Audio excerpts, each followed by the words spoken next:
Test 1. This is the IELTS listening test. You will hear a number of different recordings and you will have to answer questions on what you hear. There will be time for you to read the instructions and questions, and you will have a chance to check your work.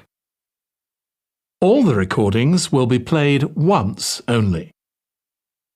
The test is in 4 parts. At the end of the test, you will be given 10 minutes to transfer your answers to the answer sheet. Now turn to Part 1.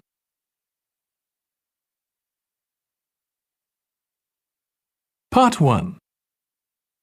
You will hear a woman phoning a friend to get information about a job agency. First, you have some time to look at questions 1 to 5.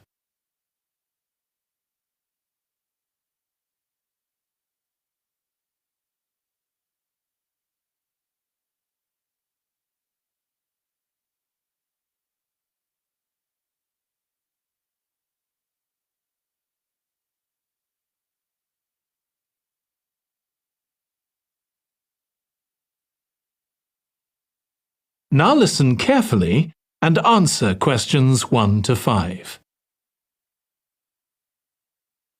Hello, William. This is Amber.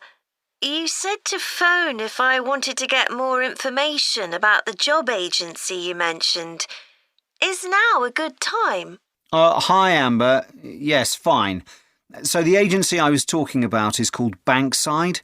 They're based in Docklands. I can tell you the address now. 497 East Side. OK, thanks. So is there anyone in particular I should speak to there? The agent I always deal with is called Becky Jameson. Let me write that down. Becky Jameson. Jameson.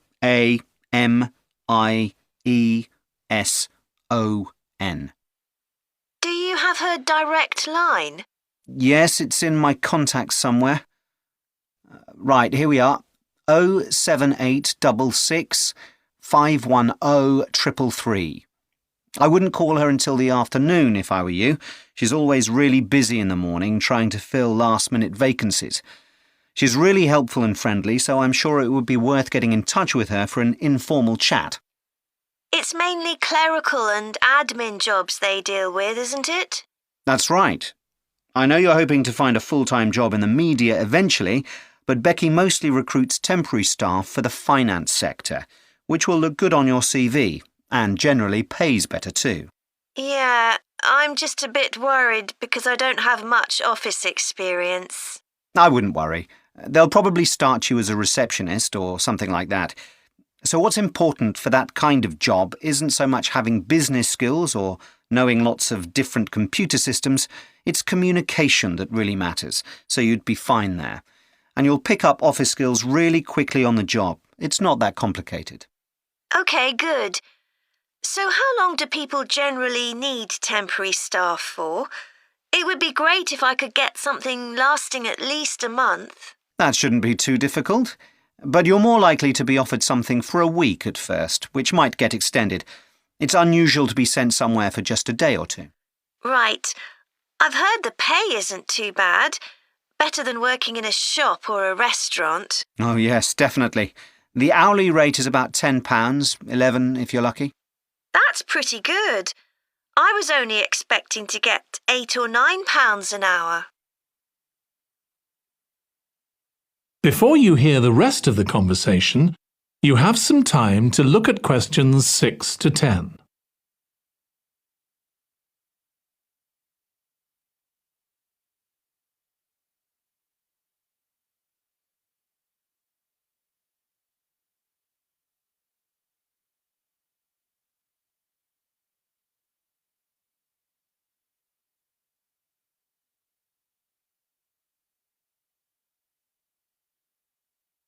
Now listen and answer questions 6 to 10.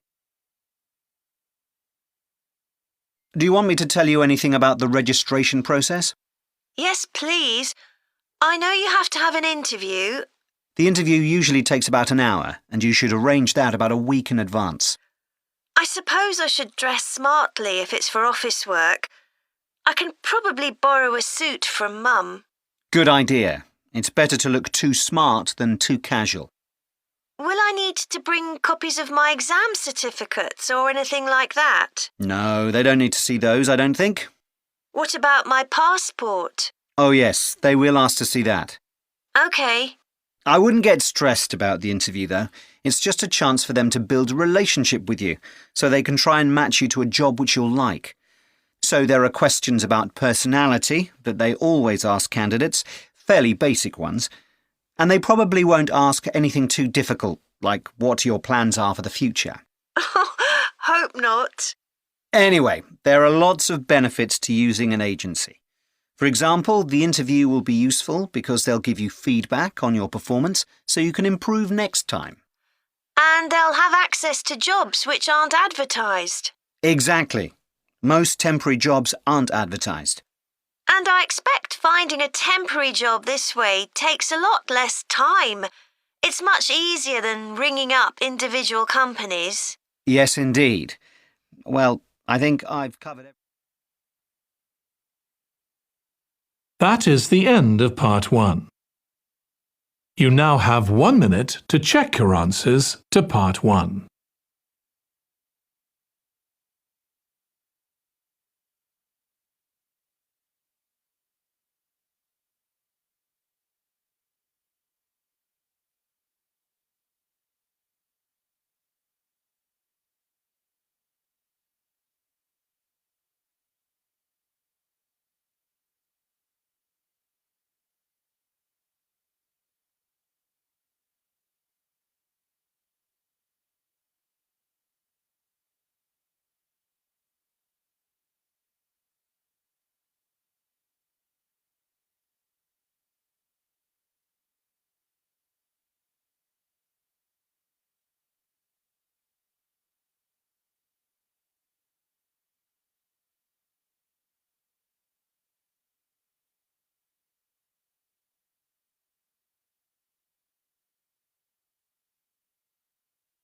Part 2. You will hear a woman giving a presentation about a holiday on an island in Britain that her company organises. First, you have some time to look at questions 11 to 14.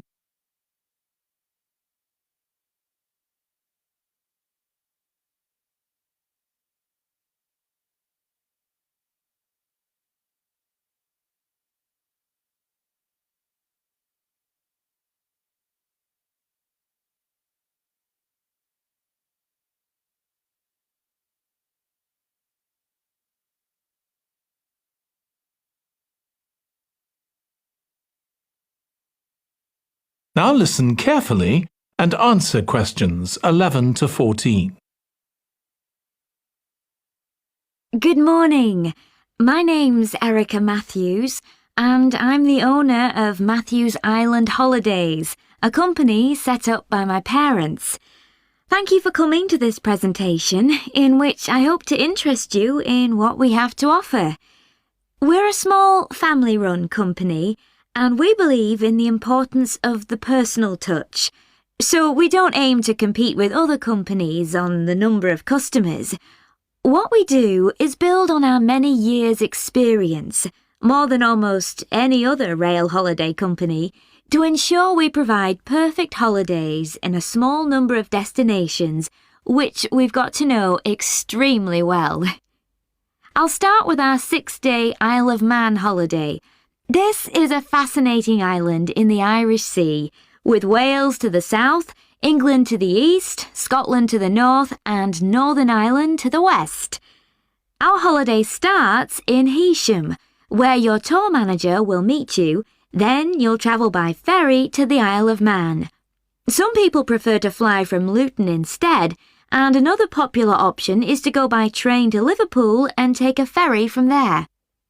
You have 5 nights in the hotel, and the price covers 5 breakfasts and dinners, and lunch on the 3 days when there are organised trips.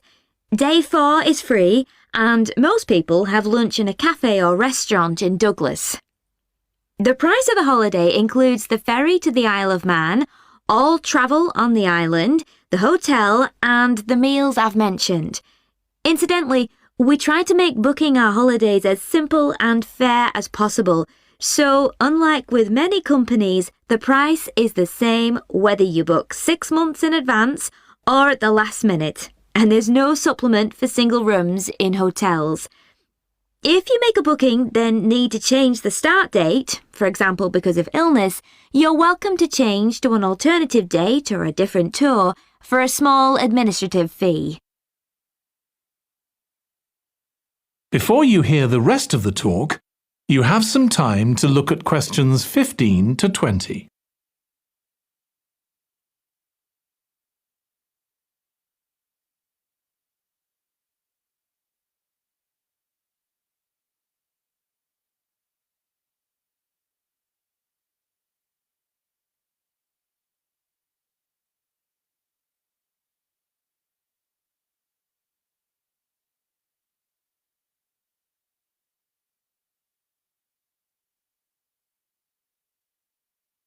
Now listen and answer questions 15 to 20. Okay, so what does the holiday consist of? Well, on day 1, you'll arrive in time for a short introduction by your tour manager, followed by dinner in the hotel. The dining room looks out at the river, close to where it flows into the harbour, and there's usually plenty of activity going on. On day 2, you'll take the coach to the small town of Peel, on the way calling in at the Tynwald exhibition.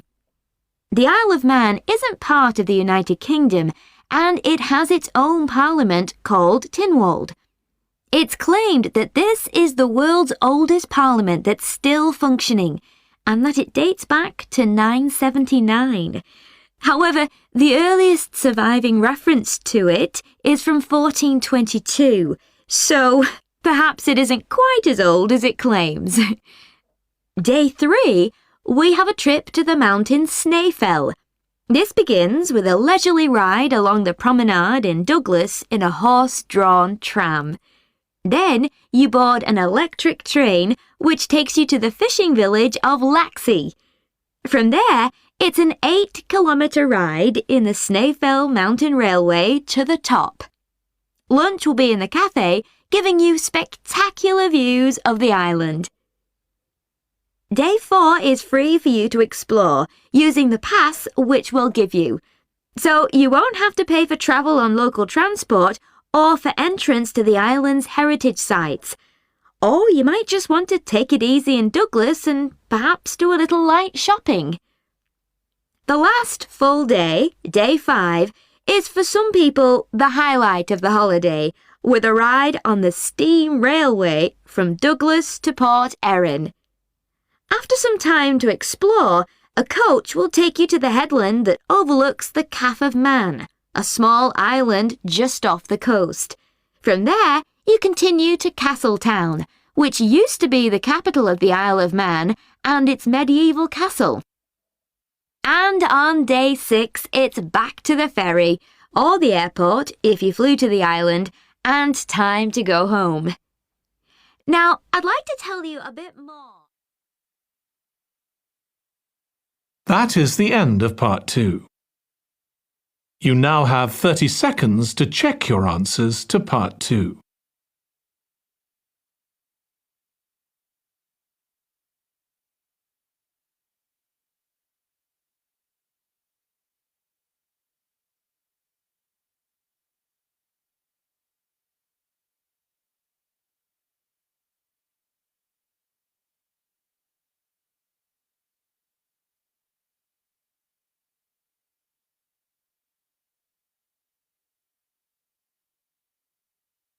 Part 3.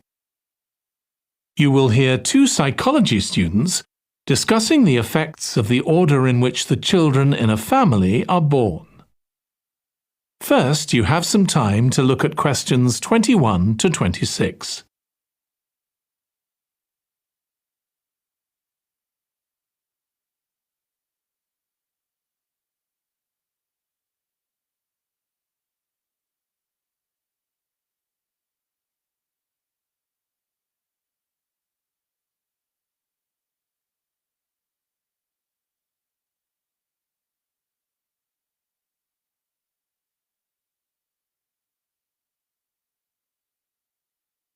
Now listen carefully and answer questions 21 to 26. Ed, how are you getting on with the reading for our presentation next week? Well, OK, Ruth, but there's so much of it. I know. I hadn't realised birth order was such a popular area of research. But the stuff on birth order and personality is mostly unreliable. From what I've been reading, a lot of the claims about how your position in the family determines certain personality traits are just stereotypes, with no robust evidence to support them. OK, but that's an interesting point. We could start by outlining what previous research has shown. There are studies going back over 100 years. Yeah, so we could just run through some of the typical traits. Like the consensus seems to be that oldest children are generally less well-adjusted because they never get over the arrival of a younger sibling. Right, but on a positive note, some studies claim that they were thought to be good at nurturing. Certainly in the past, when people had large families, they would have been expected to look after the younger ones. There isn't such a clear picture for middle children, but one trait that a lot of the studies mention is that they are easier to get on with than older or younger siblings. Generally eager to please and helpful, although that's certainly not accurate as far as my family goes. My middle brother was a nightmare, always causing fights and envious of whatever I had. As I said, none of this seems to relate to my own experience. I'm the youngest in my family, and I don't recognise myself in any of the studies I've read about. I'm supposed to have been a sociable and confident child who made friends easily, but I was actually terribly shy. Really? That's funny. There have been hundreds of studies on twins, but mostly about nurture versus nature. There was one on personality which said that a twin is likely to be quite shy in social situations because they always have their twin around to depend on for support. My cousins were like that when they were small. They were only interested in each other and found it hard to engage with other kids. They're fine now, though. Only children have had a really bad press. A lot of studies have branded them as loners who think the world revolves around them because they've never had to fight for their parents' attention. That does seem a bit harsh. One category I hadn't considered before was children with much older siblings. A couple of studies mentioned that these children grow up more quickly and are expected to do basic things for themselves, like getting dressed. I can see how that might be true, although I expect they're sometimes the exact opposite, playing the baby role and clamouring for special treatment. Before you hear the rest of the discussion, you have some time to look at questions 27 to 30.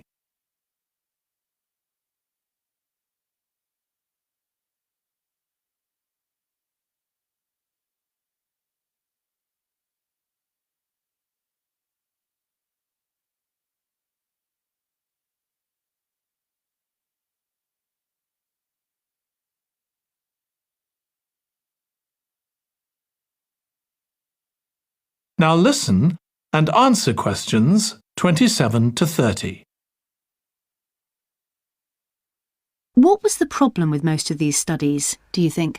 I think it was because, in a lot of cases, data was collected from only one sibling per family, who rated him or herself and his or her siblings at the same time. Some of the old research into the relationship between birth order and academic achievement has been proved to be accurate, though. Performances in intelligence tests declined slightly from the eldest child to his or her younger siblings. This has been proved in lots of recent studies. Yes, although what many of them didn't take into consideration was family size. The more siblings there are, the likelier the family is to have a low socio-economic status, which can also account for differences between siblings in academic performance. The oldest boy might be given more opportunities than his younger sisters, for example. Exactly. But the main reason for the marginally higher academic performance of oldest children is quite surprising, I think. It's not only that they benefit intellectually from extra attention at a young age, which is what I would have expected. It's that they benefit from being teachers for their younger siblings by verbalising processes. Right. and this gives them status and confidence, which again contributes in a small way to better performance. So, would you say sibling rivalry has been a useful thing for you? I think so. My younger brother was incredibly annoying, and we fought a lot, but I think this has made me a stronger person. I know how to defend myself. We had some terrible arguments, and I would have died rather than apologise to him. But we had to put up with each other, and most of the time we coexisted amicably enough. Yes, my situation was pretty similar. But I don't think having two older brothers made me any less selfish. I was never prepared to let my brothers use any of my stuff. That's perfectly normal, whereas sometimes... That is the end of part 3. You now have 30 seconds to check your answers to part 3.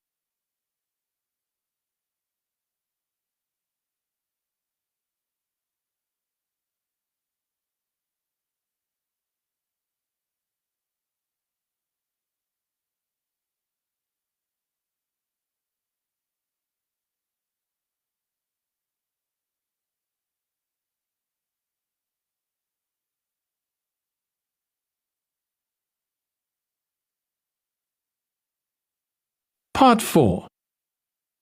You will hear a student giving a presentation about a type of tree known as the eucalyptus, which is common in Australia.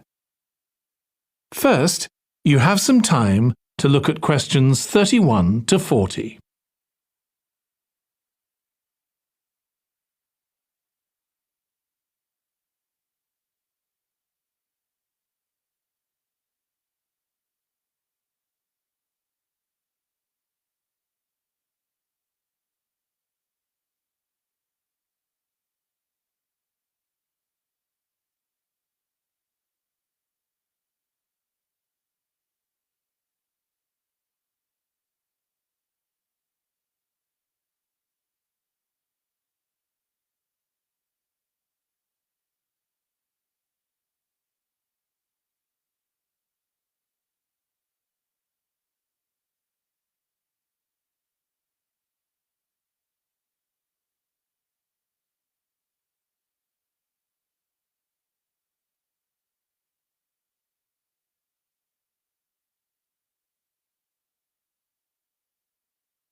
Now listen carefully and answer questions 31 to 40.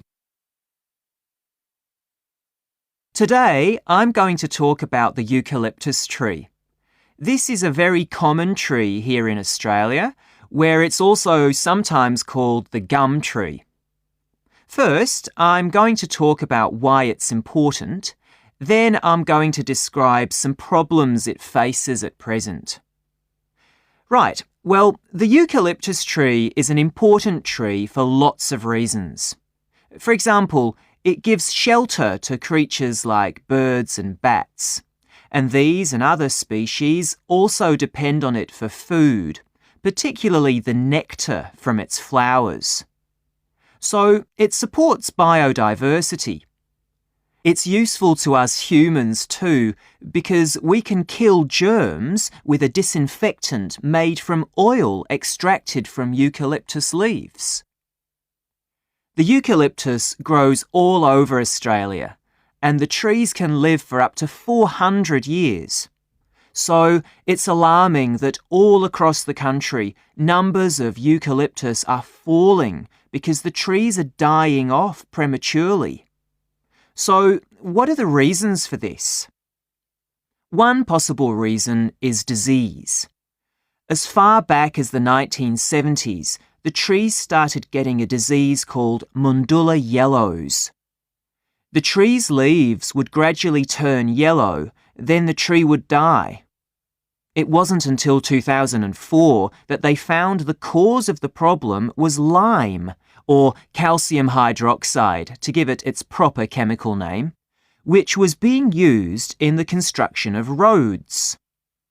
The lime was being washed away into the ground and affecting the roots of the eucalyptus trees nearby. What it was doing was preventing the trees from sucking up the iron they needed for healthy growth. When this was injected back into the affected trees, they immediately recovered. But this problem only affected a relatively small number of trees. By 2000, huge numbers of eucalyptus were dying along Australia's east coast of a disease known as bell miner-associated dieback. The bell miner is a bird, and the disease seems to be common where there are high populations of bell miners. Again, it's the leaves of the trees that are affected. What happens is that insects settle on the leaves and eat their way round them, destroying them as they go, and at the same time they secrete a solution which has sugar in it. The bell miner birds really like this solution, and in order to get as much as possible, they keep away other creatures that might try to get it. So these birds and insects flourish at the expense of other species, and eventually so much damage is done to the leaves that the tree dies.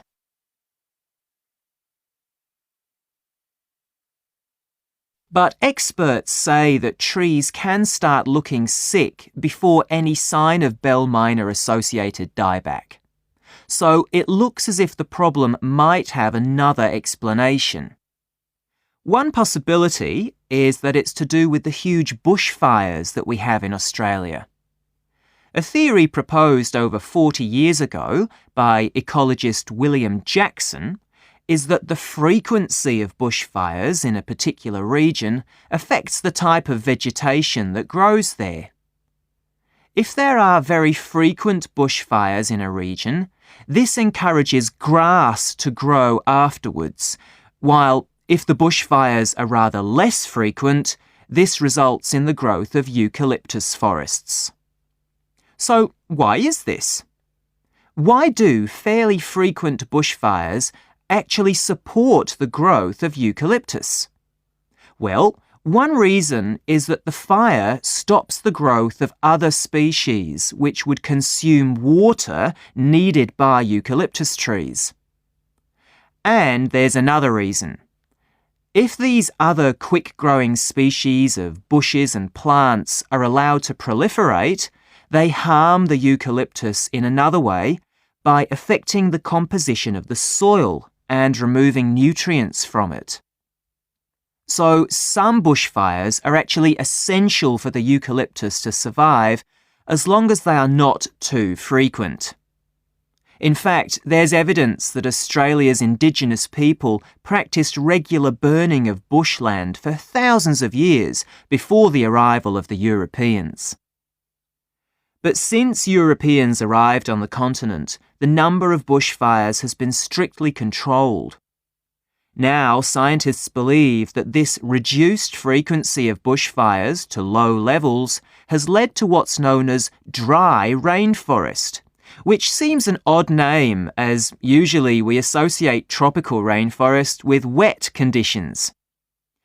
And what's special about this type of rainforest?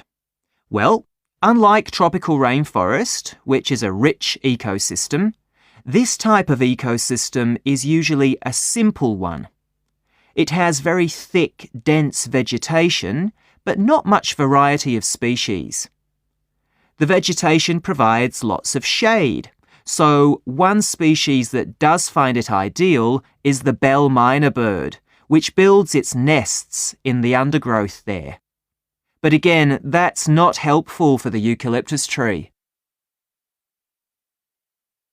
That is the end of part 4. You now have 1 minute to check your answers to part 4.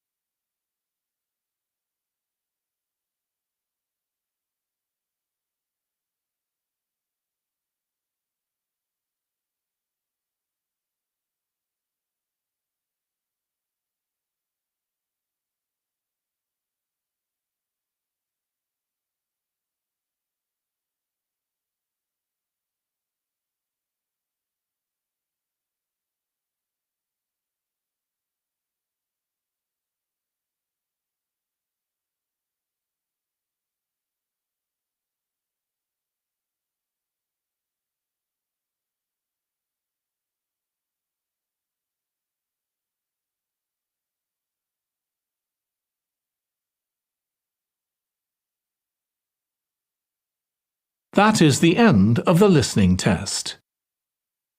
In the IELTS test, you would now have 10 minutes to transfer your answers to the answer sheet.